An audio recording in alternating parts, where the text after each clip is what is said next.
बाहिर आएर यता हेरेको त श्रीमतीले पनि आलु छानिराखेकी रहेछन् र आलु चाहिँ किन छानेको भनेको त हेर्नु त आलु त बिग्रेर पनि गइसक्यो सबैले रोपेर पनि माटो दिइसके आलुलाई हामीहरूको आलु पनि रोपेको छैन अब नरोपेर कहिले रोप्नु भन्न थालिन् अब श्रीमतीलाई चाहिँ एकछिन आलु छान्न सघाएर अनि आलु लिएर ठुलो घरमा गएर आलुहरू रोपेर लिएर आउनेछु र म तपाईँहरूलाई पनि देखाउनेछु हेर्दै जानु होला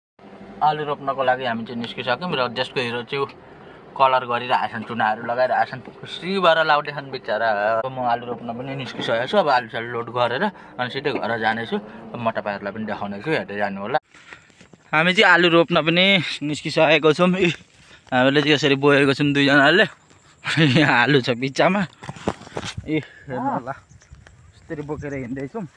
अब गएर आलु रोप्नेछु र तपाईँहरूलाई पनि देखाउनेछु हाम्रो चाहिँ यो नयाँ टेक्निक हो आलु बोक्ने अगाडि छ बनाएको अलि उहाँ गएर पनि देखाउने छु आलुबारीमा पनि आइपुगिसकिएको छ हामी चाहिँ 3 जना 4 जना छौँ अब यो रोप्नुपर्ने उहाँबाट यहाँसम्म रोप्नुपर्ने अनि मम्मी केही भन्न चाहनुहुन्छ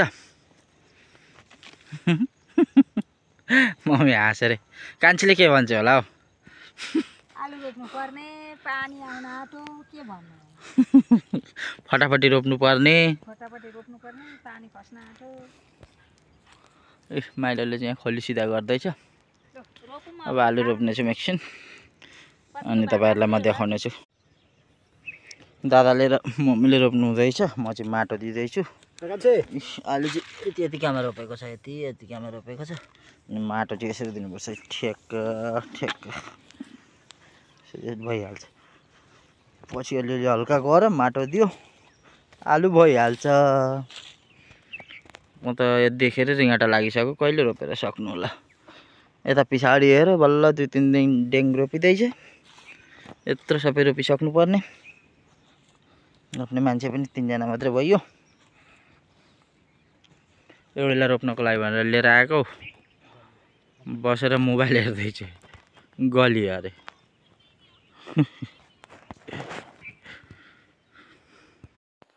रोपेर पनि पार लगाइयो अब चाहिँ रहेको छ 2 खोली यो 2 खोलीको लागि चाहिँ आलु पनि पुग्दैन होला र यता चाहिँ सबै रोपे पनि सकिएको छ आजको चाहिँ पार लगाइयो यो 2 खोली पुग्छ मम्मी यति नै छ अब लास्ट यतिले जति पुग्छ त्यति नै हो एक खोली चाहिँ जेनतेन पुग्छ कि त्यो पनि पुग्दैन होला एक खोली पनि